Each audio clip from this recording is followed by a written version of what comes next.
Respected all, I am going to present on topic clinical and radiological outcome of anterior stabilization of your type B and C cervical spine injury. Coming to introduction, the cervical spine injury occurs in 2.4% of the blunt trauma victims. Type A are 14.7%, which are compressive only lesion.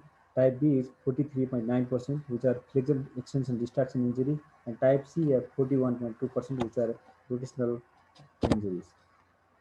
Coming to B and C injuries, type B are tension band injuries. B1 is posterior tension band injury, where the fracture passes through the bony structure. B2 is posterior tension band injury, and B3 is anterior tension band injury. And type C are the translation injuries in any axis. The advantages of the anterior approach include supine positioning of a potentially neurologically compromised patient, familiarity, minimal surgical trauma, and direct anterior decompression of ventrally compressive structures such as disc and bony fragments. Patients with cervical fracture dislocation combined with spinal cord injury often require an anterior approach. This is the most direct way for surgical decompression and stabilization. Anteriorly, there is also less muscle splitting and easier dissection, so that is better tolerated by the patient. The anterior column can be reconstructed directly. My general expertise is to evaluate clinical and radiological outcome of anterior stabilization of type B and C cervical spine injury. Specific objectives are to assess the radiological outcome with C-spine lateral X-ray and to assess the clinical outcome by PAS, NDI, and neurology. My study design is hospital-based prospective observational study. Place of the study is National Trauma Center with sample size 21. The radiological outcome was assessed gathering the preoperative and postoperative radiographs. The X-ray C-spine lateral view in flexion, extension, and neutral position is taken at 6-month follow-up to see fusion instability, and clinical outcome was assessed by using the PAS, NDI, and the ACI neurology. The postoperative and follow-up radiographic measurements. The postoperative radiograph was taken on the first postoperative day, 6 weeks, 3 months, and 6 months. The latest follow-up radiograph was used for the analysis. Inclusion criteria: all patients having undergone an anterior-only cervical fixation procedure for cervical aorta B and C injuries, patient who give consent for study, and age more than 17 years. The exclusion criteria: patient undergoing initial posterior fixation or planned circumferential fixation, patient with compressive or burst fracture requiring multiple segment fixation, patient with a fracture found to be related to neoplastic or infectious etiology.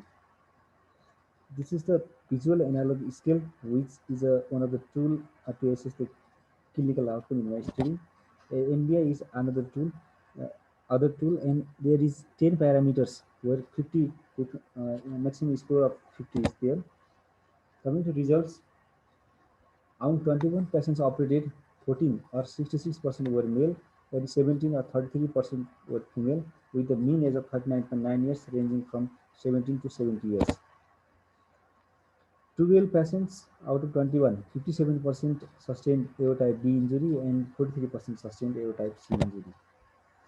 The most common mode of trauma was fall from height, followed by RTA in 29%, fall from height was 67%, and physical assault in 4%.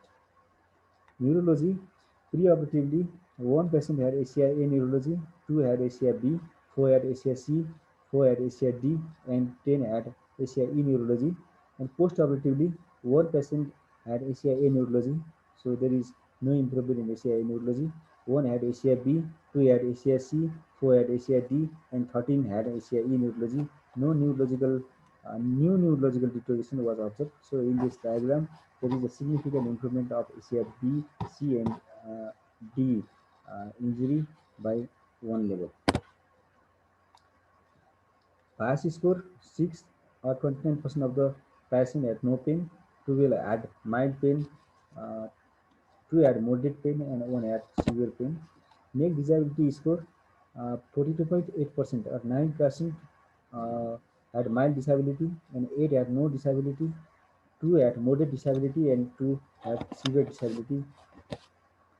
Instability: radiographic failure was defined as change in translation of greater than 3.5 mm and change in angulation greater than 11 degree that was present in 2 patients, and one of these 2 patients had both of them.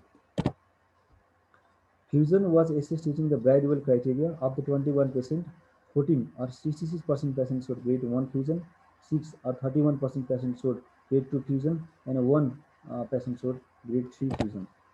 Coming to discussion, in another similar study done by Mitchell G. Johnson et al., there was radiotherapy failure by 13%, and in a study it was 9.5%, which was comparable.